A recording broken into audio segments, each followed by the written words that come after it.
এই শুনো, এই যে যদি এরকম একটা সফট কেক ঘরে থাকে আর কি লাগে বলো? এই কেকটা না দেখে স্ক্রল করলে জীবনে একটা মিষ্টি ভুল করে ফেলবে। তাই বলছি দোকানের কেক খেয়ে অভ্যস্ত?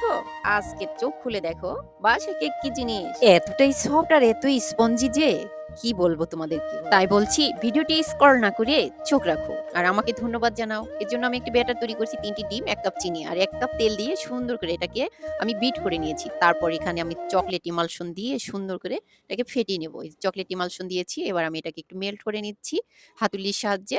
তারপর এখানে আমি দিয়ে দিব একে, একে বাকি ইনগ্রেডিয়েন্টস গুলো। এখানে আমি নিয়েছি পৌনে ১ কাপ ময়দা, তার মধ্যে ১ চামচ কর্নফ্লাওয়ার আর ১ চামচ বেকিং পাউডার। এবার আমি ৩ ধাপে এটাকে মেল্ট করব বন্ধুরা। ততক্ষণ অপেক্ষায় থাকো। এই কেকটা বানাতে না কোনো টাকা পয়সা লাগে না, জানো?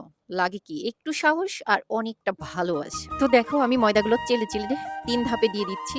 এবার ময়দাগুলো একবার দিচ্ছি, আবার একটু করে নেড়ে চেড়ে এটাকে একদিক থেকে ঘুরিয়ে, ঘুরিয়ে নাড়তে হবে। না হলে তোমার কেক কিন্তু ফুলবে না।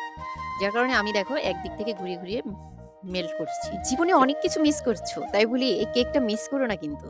এক কামড় খেলেই বুঝবা এটা কেক না, এটা একটা ফিলিংস। দেখো আমি কিন্তু এক ধাপে অলরেডি মিলিয়ে ফেলছি। এবার আবারও চালনিতে আমি আটা, ময়দা এবং কর্নফ্লাওয়ার যেটা মিক্স ছিল আরকি, ওই মিশ্রণগুলো আবারও দিয়ে মিলিয়ে নিচ্ছি। এভাবে একের পর এক ৩ বার করে মিলাবা। না হলে এই টিপসগুলো মনে না রাখলে তোমাদের কেক কিন্তু স্পঞ্জি হবে না। ঠিক আছে? তখন কিন্তু আবার আমার দোষ দিও না যে কেক কেন স্পঞ্জি হয় নাই, কেন ফুলেনি।